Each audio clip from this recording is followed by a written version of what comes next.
¿Qué tal, amigos de Expreso de la Razón? Bienvenidos a otro episodio de Tertulia, este podcast en el que dialogamos, conversamos, a veces analizamos, debatimos. En esta ocasión es uno de esos episodios en los que vamos a charlar con algunos de los personajes que inciden en la vida pública de Tamaulipas. Hoy nos acompaña la directora del Instituto de la Juventud en Tamaulipas, Catalina Méndez. Bienvenida, Catalina. Muchas gracias y a todo el equipo de Tertulia por invitarme. Pedro Alfonso García, como siempre. Hola, amiga Catalina, un gusto tenerte aquí. Igualmente, gracias. Catalina, han pasado más o menos 16 meses de esta administración estatal desde que tú asumiste también el instituto, la dirección del Instituto de la Juventud. ¿Por qué no nos haces un balance de lo que ha ocurrido en tu área en estos 16 meses? Claro que sí, con mucho gusto. Pues ha sido toda una travesía que hemos disfrutado mucho todo el equipo del Instituto de la Juventud. Como bien dices, son ya casi pues más de 500 días de esta administración, de estar trabajando con el tema de la perspectiva de juventudes. Y iniciamos pues redignificando el trabajo del Instituto de la Juventud hacia adentro del gobierno del estado. Como dicen siempre, primero los trapitos se lavan en casa. Recibimos un Instituto de la Juventud que no tenía programas, que estaba pues muy limitado en el tema presupuestario, en muchas de sus estrategias. Tal vez yo digo, tenían las intenciones de hacer las cosas y era pues al final jóvenes que siempre los jóvenes tenemos la disposición de servir y de apoyar, pero creo que, o me atrevo a decir que no tenían las herramientas necesarias para hacerlo. A veces por más voluntad que uno tenga como gestor social, pues si no creen en ti, si no confían en ti y no te dan las herramientas, pues no se puede.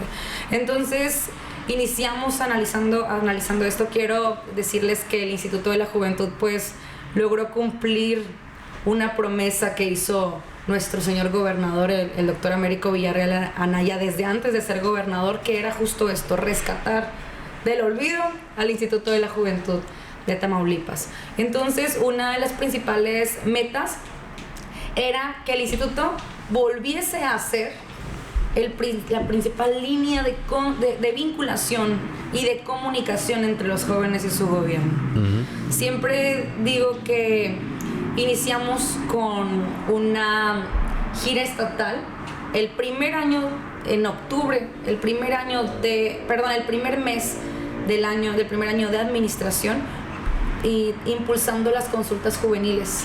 No sé si recuerdan que nuestro gobernador, el doctor Américo, hablaba mucho de que se iba a diseñar el plan estatal de desarrollo de la mano de la gente.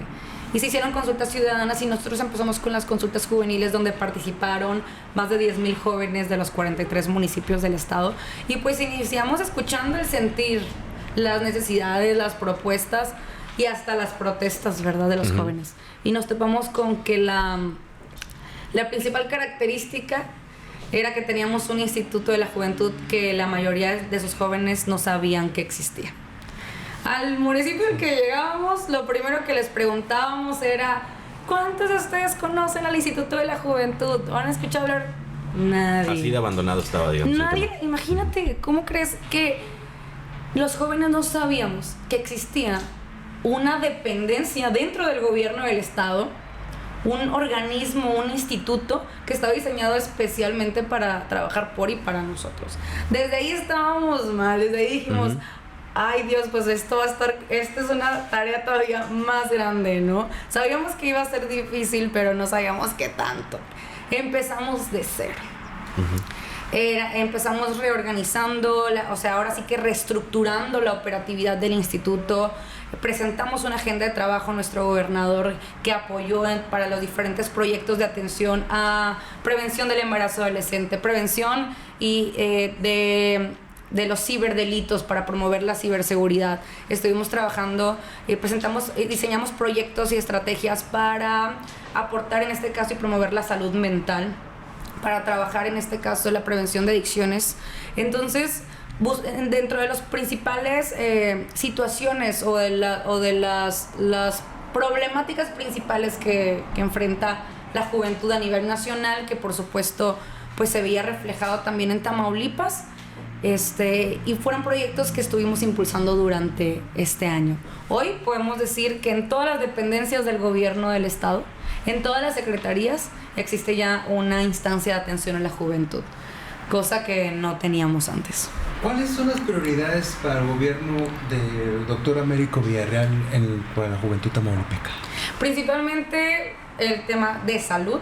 Como mencionamos, la salud es un eje transversal para el desarrollo de cualquier persona y por supuesto para las personas jóvenes lo son. Por supuesto impulsar erradicar la discriminación del primer empleo, que sabemos que a nivel nacional se ha hablado mucho. Nuestro presidente, licenciado Andrés Manuel López Obrador, ha sido una de sus estrategias estelares, de sus estrategias estrellas, el trabajar sobre los derechos laborales de los jóvenes y trabajar mucho el tema de que de la mano de la juventud vayamos trabajando para reconstruir el tejido social y evitar y alejar a la juventud de los focos de violencia que también a nivel nacional vivimos. Y en estos primeros contactos que tuviste con la población joven de Tamaulipas, ya en tu carácter de directora del Instituto de la Juventud, ¿qué recogiste, Catalina? ¿Cuáles son las inquietudes, las necesidades más importantes? Pues había... O las demandas, decía hace rato, claro, incluso protestas, ¿no? Yo siempre lo digo, así como los jóvenes estamos participando en todas las áreas de desarrollo, tenemos jóvenes trabajando, impulsando y desarrollándose en todas las áreas: salud, educación, cultura, deporte. Tenemos jóvenes maestros, jóvenes padres y madres de familia. Pues así como tenemos todos los derechos, tenemos todos los problemas. Sí. Los jóvenes nos enfrentamos a todas las problemáticas que se enfrenta la sociedad en general, porque también somos padres, porque también somos médicos, porque también trabajamos en el ejército. ¿Sí me explico? Somos ciudadanos. Entonces creo que hay que empezar siempre hablando desde ahí. Los jóvenes no son o no somos un gremio como un artista, un deportista. Los jóvenes somos un segmento social. Entonces nos encontramos de todo en las consultas juveniles. Pero algo que nos llamó muchísimo la atención es que la mayoría de las peticiones o necesidades o de las exigencias que expresaban los jóvenes en las consultas eran en torno a la importancia de mejorar su espacio de desarrollo escolar, o sea, todo lo que tenía que ver con el tema de educación y escuelas, y empezaron a hablar, fíjate, muy curiosamente, de la importancia de trabajar sobre las políticas en materia de medio ambiente, cosa que nos sorprendió porque no esperábamos que ahora sí que en el diagrama, en la estadística, fueran tanto los jóvenes que hablaran sobre medio ambiente. Y también otro de los principales temas que abordaron los jóvenes fue el tema de la salud mental. También, tú sabes, veníamos saliendo de una pandemia que nos afectó a todos, y más que decir, bueno, se detonaron los índices de falta de salud mental o los índices de depresión, de suicidio, más bien yo creo que se visibilizaron los problemas, ¿no? Nos encerramos en casa y aprendimos y las redes sociales se llenaron, se inundaron de mensajes y de crear conciencia sobre el cuidado de nuestra salud mental, que los jóvenes lo adoptamos. Hoy podemos decir que es muchísimo más común para un joven poder aceptar que tiene una situación o que necesita ayuda. Sí, se está normalizando ir a terapia. Está más normalizado, es un gran logro, ¿no? Y por ende empezaron a hablar más sobre ese tema y a pedir también pues, que se generaran políticas públicas para que se siguieran normalizando. En el tema del medio ambiente, por ejemplo, ¿cuál es la preocupación? ¿Cuál es el tema del cambio climático? Claro, definitivamente el calentamiento global, ¿no?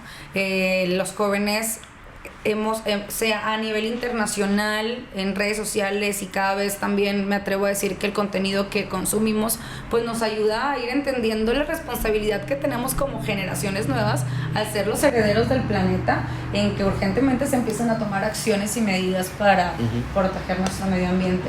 Y fuera de lo que a veces se cree, porque quiero decirles que hay un estigma muy marcado con la juventud de decir, a los jóvenes les vale, ¿no?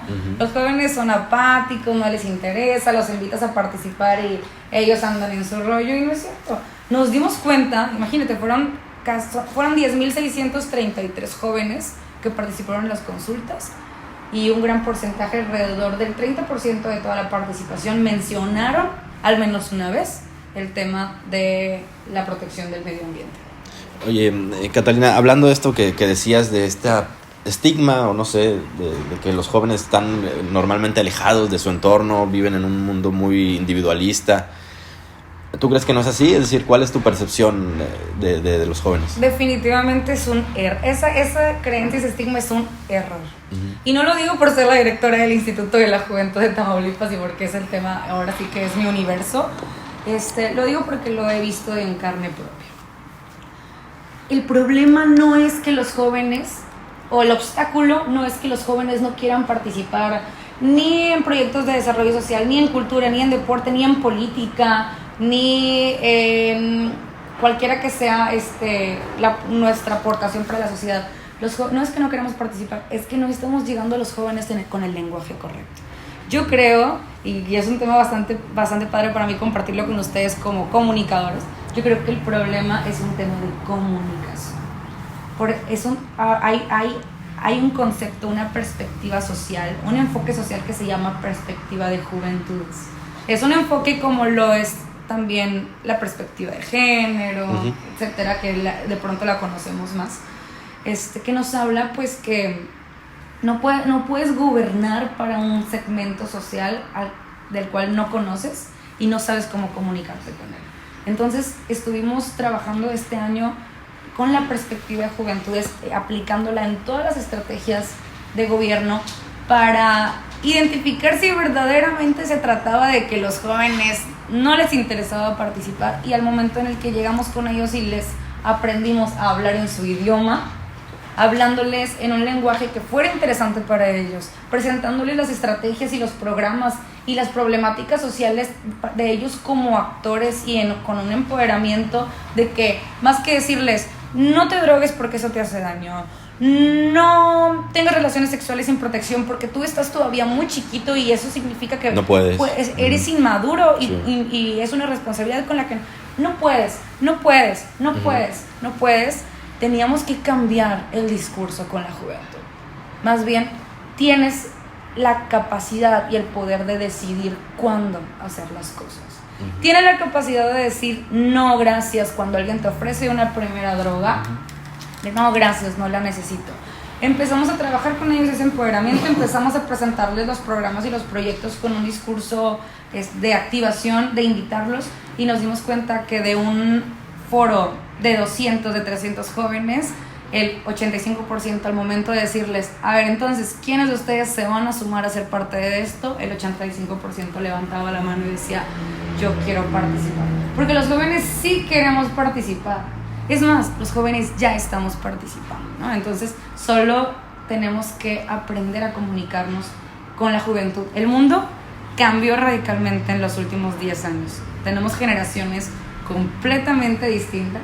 No podemos querer seguir gobernando igual que como lo hacíamos hace 10 años. Uh-huh. No podemos pretender que los jóvenes se sigan defendiendo con las mismas leyes. Por cierto, hablando de esto, teníamos una ley estatal de la juventud en Tamaulipas que tenía más de 11 años que no se legislaba, que no se le cambiaba una coma. Imagínate, una ley, los derechos de los jóvenes de Tamaulipas eran derechos de hace más de 10 años. En una década en la que el mundo se transformó por completo. Se transformó justamente por completo. Los jóvenes se comunican hoy en día completamente distinto. Las herramientas son distintas y también las problemáticas han cambiado, como el tema de la ciberseguridad, que es un tema prácticamente una problemática moderna en la sociedad. Y es importante que no queramos que los jóvenes se detengan a hablar con nosotros. Más bien nosotros tenemos que avanzar al paso que va avanzando la juventud. Ahora que hablamos de estigmas, hay voces críticas al gobierno de Andrés Manuel López Obrador sobre los apoyos que inició desde el día 1 de su gobierno a los adultos mayores, pero en este caso a los jóvenes, y hay opositores que incluso usan un término peyorativo de los ninis. Sí, claro. ¿Qué nos puedes mencionar al respecto sobre esas críticas que se dan a la política que aplicó el presidente Andrés Manuel? Pues yo creo que el presidente Andrés Manuel lo ha dicho ya en varias ocasiones y nuestro gobernador, el doctor Américo, lo ha recalcado y también lo ha demostrado a nivel estatal en Tamaulipas. La política humanista del presidente Andrés Manuel ya dio resultados. O sea, ya ese discurso de no debemos de regalarle dinero a los ninis y a los jóvenes, porque no debemos de premiar a los jóvenes porque sean flojos, no debemos de estar tirando y regalando el dinero en las pensiones, más bien tenemos que generar que la gente que tenemos que promover la meritocracia y que la gente trabaje y se gane las cosas por sí mismos, porque solamente estamos haciendo una fábrica de flojos, ¿no? O de otra palabra un poquito más fea, ¿no? Sí. Ese discurso ya caducó porque los resultados, los datos lo demuestran. Fue un apoyo histórico. Simplemente se volteó a ver a la juventud como agentes de cambio y agentes transformadores de su sociedad. Imagínate cómo podemos decir que estamos concentrados y que nos importa que nuestra sociedad avance si ni siquiera estamos involucrando a las generaciones nuevas, que son, como comentábamos hace un momento, las generaciones que van a heredar esta sociedad, que van a dirigir esta sociedad, simplemente que ya estamos trabajando en impulsar a nuestro estado, a nuestro país.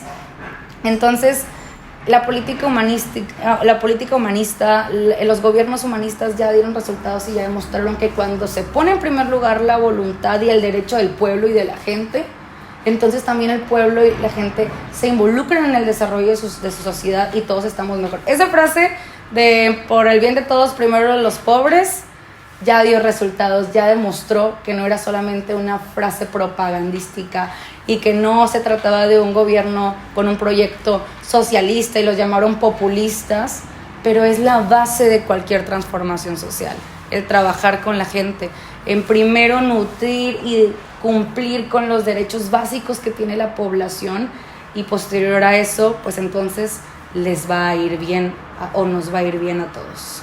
Oye, Catalina, ¿y cómo ha sido la relación con otros actores políticos que no necesariamente son jóvenes? Pienso, por ejemplo, en la aprobación de la ley. ¿Qué tan difícil fue sensibilizar a los diputados para llegar a esta reforma?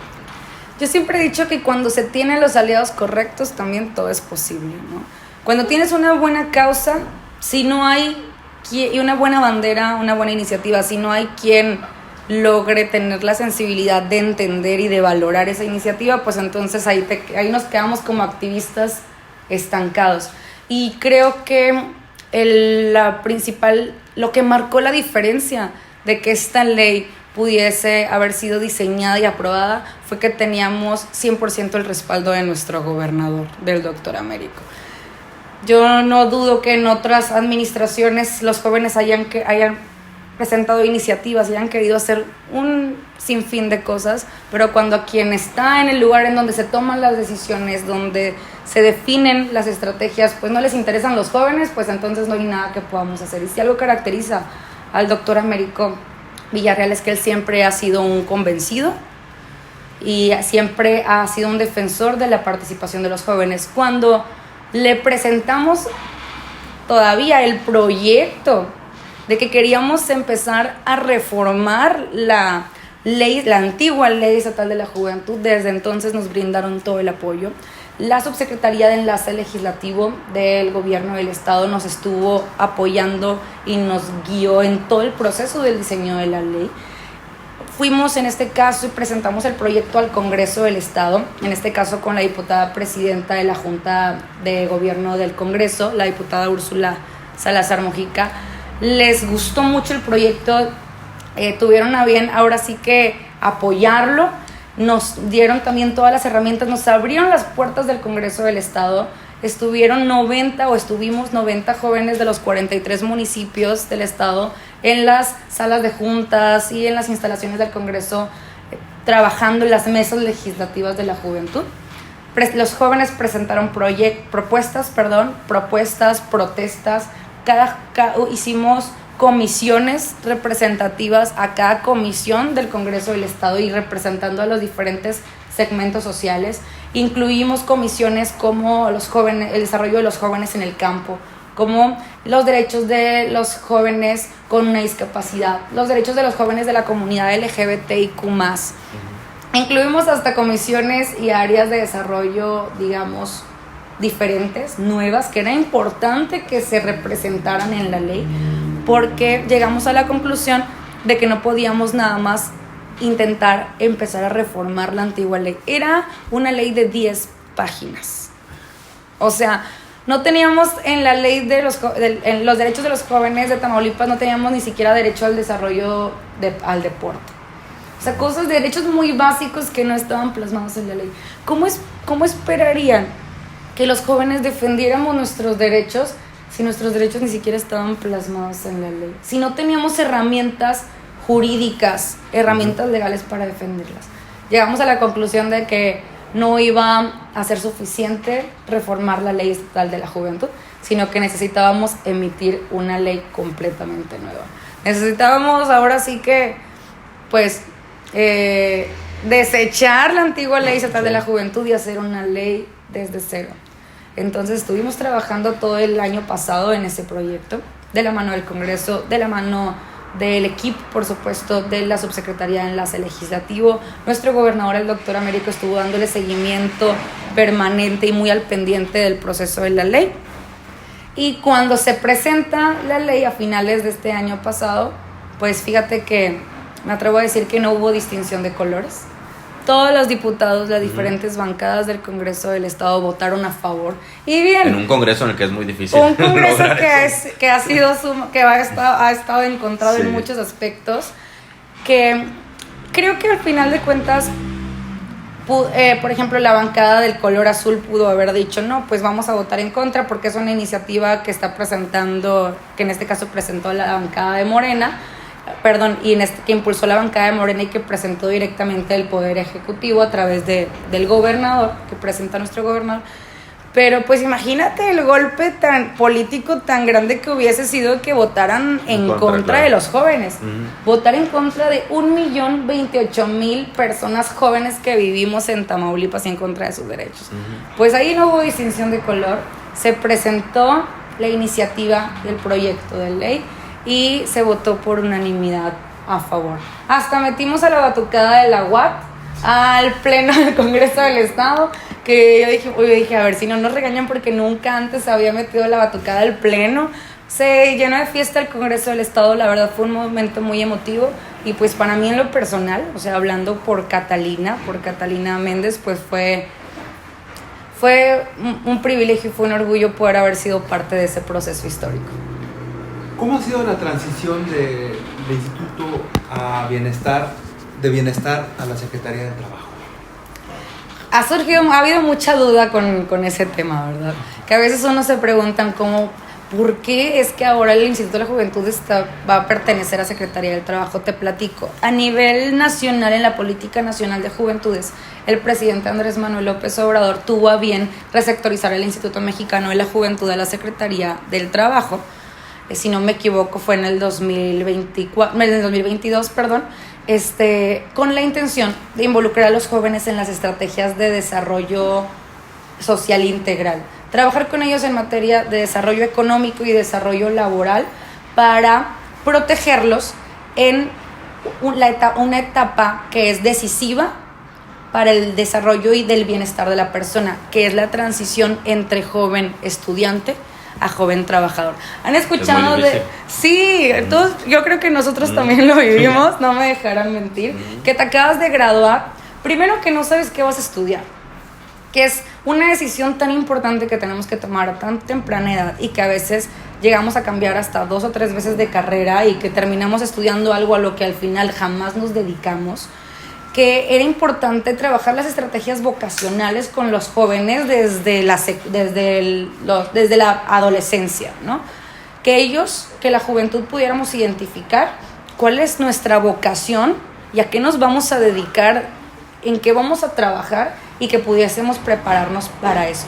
Posterior a eso, siempre terminas de estudiar tu carrera y luego ya que terminas y te gradúas, llega otro paro en tu vida en el que dices, ok, y ahora, como los pececitos de la película de Nemo cuando logran escapar y ya salimos y dicen, bueno, ¿y ahora hacia dónde vamos? Y de pronto se prestaba ese espacio, ese momento decisivo en la vida de la persona, del joven, del futuro adulto mexicano y el futuro adulto tamaulipeco, en el cual todo ese primer año después de graduarse no encontramos trabajo. Y se generaban esos estigmas y esos conceptos como el que comentabas ahorita de los famosos ninis. Esos ninis que no trabajaban ni estudiaban porque no los querían contratar, porque no tenían experiencia laboral. Y no tenían experiencia laboral porque nadie los quería contratar. Nadie nos quería contratar, ¿no? Y era un proceso, era un momento decisivo en el que si el mexicano, el joven mexicano y el joven tamaulipeco tenía el privilegio, la oportunidad de encontrar un trabajo digno, pues entonces aumentaban sus probabilidades de desarrollo y alcanzarlas, en este caso, pues la estabilidad de bienestar básica que una persona necesita. Pero si no lo encontrabas, entonces marcaba en una gran probabilidad el futuro o la situación de tu futuro en completo. Es un momento que marca el desarrollo y la vida de una persona por completo. Entonces el presidente Andrés Manuel tuvo a bien centralizar a la juventud como un eje prioritario para el desarrollo de toda la sociedad mexicana, enfocado a las estrategias, a involucrarlos en las estrategias laborales, que desde antes de ser trabajadores ellos ya estuvieron enfocados a cuál iba a ser su vocación y cómo iban a servirle y aportarle a su país. Sí. Y posterior a eso, involucrarlos también fomentando su emprendimiento, que abrieran negocios, que tuvieran negocios que estuvieran apoyados por el gobierno federal para que también pudieran aportar a la economía nacional. Fíjate, si la ONU habla sobre esto. La Agenda 2030 de la ONU tienen un capítulo especial de juventudes, que es la Agenda 2030 de la ONU Juventud, que habla de los jóvenes como principales agentes del cambio global en todos los aspectos. Entonces, realmente le llamaron nos llamaron al gobierno, a la cuarta transformación, nos llamaron retrógradas al apoyar a los jóvenes. Nos llamaron populistas al darles becas y apoyos a los jóvenes por estudiar y por trabajar, cuando se trataba de una de las principales estrategias de desarrollo internacional, que el gobierno estábamos siendo un gobierno progresista, que estábamos con la vista puesta hacia el futuro, y nacen programas tan importantes que todos hemos escuchado como Jóvenes Construyendo el Futuro. Esa es la razón por la que el Instituto Mexicano de la Juventud se enfocó en estrategias de desarrollo laboral y económico, y en el primer año de administración de nuestro gobernador, del doctor Américo Villarreal, cuando empezó la administración, dijimos, vamos a sumarnos a la estrategia nacional de juventudes del presidente, y a mitad del año anterior, del 2023, el Instituto de la Juventud es resectorizado a la Secretaría del Trabajo. Desde entonces hemos hecho un gran equipo con la Secretaría del Trabajo, con nuestra secretaria, la maestra Olga Sosa Ruiz. Hemos estado trabajando de la mano con gobierno federal para impulsar programas como Jóvenes Construyendo el Futuro, para vincular a los jóvenes a todas las áreas de desarrollo, y me atrevo a decir que fue un detonante del cambio que vivimos. A la Secretaría del Trabajo detonó nuestras áreas de participación y podemos beneficiar a más jóvenes en el estado. Catarina, hablabas hace rato de una población joven de más de 1 millón de personas en sí, Tamaulipas. Así es, el 30% de la población. Ni más ni menos. En lo concreto, en lo cotidiano, ¿de qué les sirve el Instituto de la Juventud a esos jóvenes? ¿Qué les ofrece? ¿Cómo se pueden acercar? Claro, con muchísimo gusto les comparto. El Instituto de la Juventud buscamos que sea el primer contacto con los jóvenes, que puedan ver en el Instituto de la Juventud un aliado, un organismo que pueda recibirlos, darles atención a la juventud y poder vincularlos a las áreas, o con, en este caso, el apoyo estratégico para darle solución a su problema, a su necesidad, o poder darle solución al cumplimiento de su derecho. Nosotros trabajamos con todas las secretarías del estado. Los compañeros secretarios han estado siempre con muchísima disposición de apoyar a la juventud, por supuesto, pues apegados a la encomienda que nos ha dado nuestro gobernador de poner a los jóvenes también como un segmento prioritario. Entonces nosotros los vinculamos, sea lo que necesiten, desde atención psicológica, desde atención o orientación en materia de salud, en materia de seguridad, que necesitan, o alguna joven quiere poner una denuncia por temas de acoso cibernético, nosotros los vinculamos a la Secretaría de Seguridad Pública o incluso a la Fiscalía del Estado y así con todas las necesidades que tienen los jóvenes. Y otro tema muy importante es que somos el organismo responsable de vigilar el cumplimiento y la aplicación de la perspectiva de juventudes en todo el gobierno del Estado. Nosotros supervisamos que nuestros compañeros secretarios, que las diferentes secretarías y organismos estén atendiendo dignamente a sus jóvenes y que tengan programas que que sean adecuados y estén diseñados para poder atender de la mejor manera y de forma digna a la población joven del estado de Tamaulipas. Mencionabas el tema de la ciberseguridad con los jóvenes. Mencionabas también el tema del acoso. ¿Cuál es el apoyo que dan ustedes en ese aspecto a la juventud tamaulipeca? Este año anterior, y es una estrategia que vamos a seguir impulsando durante este 2024, trabajamos en una campaña en unas conferencias y talleres donde los jóvenes pudieran conocer los diferentes métodos de denuncia que existen. Tuvimos un programa que benefició a más de 5,000 jóvenes en el estado, donde les llevamos la información y los talleres, donde ellos estuvieron expresándose y les dimos orientación sobre este tema, que conocieran los principales delitos cibernéticos que existen. Quiero comentarles que es un punto bastante importante, que la ciberseguridad afecta principalmente, o el principal público o sector al que afecta es a los jóvenes. No solamente porque los jóvenes somos las principales víctimas o los principales afectados, sino que también somos los principales, pues, como en este caso, los victimarios. O sea, somos los que más cometemos delitos cibernéticos y los que más somos víctimas de delitos cibernéticos. En parte porque somos los que más usamos redes sociales, ¿no? Exacto, porque somos los más activos. Pero muchas veces o la mayoría de las veces es por un tema de desconocimiento.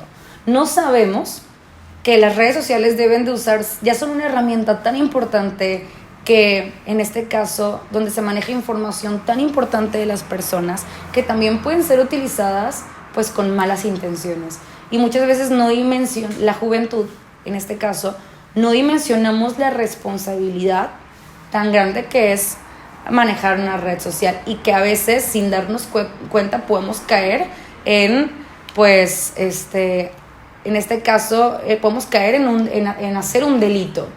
Entonces estuvimos trabajando estas campañas de la mano con Secretaría de Seguridad Pública y vinculando a los jóvenes que preguntaban, que de pronto expresaban que habían sido víctimas, pues vinculándolos con las dependencias o con las instancias correspondientes. Catalina, ¿qué nos puedes platicar sobre las jóvenes de Tamaulipas? Hay un tema que evidentemente, como decíamos, la última década se ha transformado, que es el feminismo, que evidentemente se ha convertido en no sé, una revolución internacional, claro, mundial, ¿no? Así ¿Cómo es. ves a las jóvenes de Tamaulipas en ese contexto? Tenemos varios colectivos feministas en Tamaulipas, hemos tenido acercamiento con ellas. Yo en lo personal he estado siempre activa desde afuera, desde antes de ser servidora pública, estuve activa en varios grupos y colectivos feministas. Como bien dices, es un movimiento que nos ha arropado a las nuevas generaciones y también a las generaciones de antes de mujeres en nuestro país. Si bien ha sido un movimiento que nos ha traído muchos logros, muchos avances en materia de derechos para las mujeres, pues es un movimiento que principalmente visibiliza los derechos de las mujeres. Es importante que sigamos promoviendo el feminismo, pero no solamente desde marchas, desde en este caso sino también como en este caso agentes del cambio, que desde la trinchera en la que estemos sigamos defendiendo los derechos de las mujeres es importante y pues que sean respetadas las diferentes formas de expresión y en este caso pues que cada quien vive su duelo, vive en este caso su situación de haber sido víctimas de forma distinta y nuestra tarea como autoridades es defenderlas y que ellas puedan, justo como comentábamos ahorita, que las mujeres podamos contar con los mecanismos necesarios para que podamos ser escuchadas, que podamos, en este caso, ver avance en nuestras denuncias y sobre todo que se le haga justicia a las mujeres. ¿Les ha brindado apoyo? Claro, te platico que estrategias como las estrategias de ciberseguridad pues van principalmente vinculadas o dirigidas a las mujeres jóvenes. somos dentro del rango joven de entre 12 y 29 años de edad, que si bien somos el principal sector víctima de los delitos cibernéticos, ya dividido, segmentado en género, principalmente somos las mujeres jóvenes. Entonces es importante que conozcamos los métodos de denuncia y es importante que sigamos avanzando en materia de políticas públicas, que los diputados desde adentro del Congreso del Estado sigan impulsando políticas públicas en métodos de denuncia para que no solamente se quede en el papel, sino que la hagamos valer, pero también la administración pública, el gobierno del Estado o los gobiernos municipales y estatales debemos de tener las atribuciones correctas para poder atender. Muchas veces también mucho es un tema de burocracia, es un tema de organización gubernamental, y al ser temas que cada vez, como la ciberseguridad, son problemáticas más modernas, pues nosotros como gobierno, como sociedad, como en este caso el sistema legislativo, pues tenemos que avanzar al mismo ritmo que avanzan nuestros jóvenes y que avanzan también nuestras mujeres jóvenes. ¿Ya había habido alguna titular mujer del Instituto de la Juventud? Tengo entendido que no, había habido una encargada de despacho. No recuerdo si fue hace 2 administraciones, que el titular, que en este caso era hombre, se fue a participar al Congreso como candidato a diputado y asignaron como encargada de despacho a una mujer. Pero creo que como tal titular no había habido. En este contexto histórico del país, tenemos 2 candidatos presidenciales. Así es, mujeres. La futura presidenta va a ser mujer en México. ¿Qué representa para Catalina este momento histórico del país y cómo se aterrizaría en el Estado?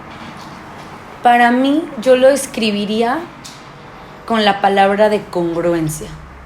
Para mí, el poder ver que en este caso la principal candidata a la presidenta de la República que presenta el movimiento, en este caso el partido de Morena, cuando la presenta y nosotros como ciudadanos vemos la presentación y luego vemos que los demás colores y los demás partidos entonces empiezan a perfilar mujeres, pues sabemos que se marcó una referencia, se marcó una pauta. Sabemos que a lo mejor tal vez los otros colores no empezaron a impulsar mujeres porque realmente creyeran que las mujeres teníamos la capacidad para gobernar una nación, sino porque necesitaban poner a competir a una mujer contra otra mujer. Entonces, para mí, yo lo escribo en congruencia, que Morena haya perfilado y haya confiado por primera vez en la historia en una mujer para gobernar nuestra nación, porque ha sido el discurso que la Cuarta Transformación ha defendido. El discurso de inclusión, el discurso de ser un movimiento verdaderamente humanista, verdaderamente incluyente, que aunque se le critique el movimiento de apoyar a los ninis, de darles y regalarle dinero a los abuelitos, que porque se endeuda a la nación al estar apoyando a las personas con discapacidad, ya se demostró que no, que el humanismo funciona y que las mujeres estamos listas para ser también defensoras, que siempre hemos estado listas. Sin embargo, pues no se nos había dado la oportunidad y la confianza. Hoy lo estamos viendo, la sociedad se está sumando, la sociedad está participando. Estamos seguros que se va a ver reflejado también en el mes de junio. Y pues que si Dios nos lo permite, pues vamos a ver un paso histórico para nuestra nación. Vamos a ser afortunados. Yo me siento, como Catalina Méndez, me siento afortunada de tener la oportunidad de ver un hecho tan importante, un hecho histórico, un triunfo para las mujeres que participamos en política, que seguimos creyendo en la paz, que seguimos creyendo en que la política y en este caso el servicio público sigue siendo la principal herramienta para blindar de derechos a la sociedad y para avanzar y ver realmente un avance en el desarrollo social. Me siento privilegiada de poder verlo con mis propios ojos y aparte de poder ser parte del cambio y poder estar del lado correcto de la historia. Oye, Catalina, y en eso de ser parte del cambio, pues es inevitable preguntarte, porque tú cumples con, tu perfil cumple con 2 de las características de las acciones afirmativas que están ahora para la nueva elección, que es, ser mujer y ser joven. Eso, digamos, te perfilaría como una candidata pues, muy viable para algunos Gracias. puestos de elección popular. ¿Te interesa participar en la elección?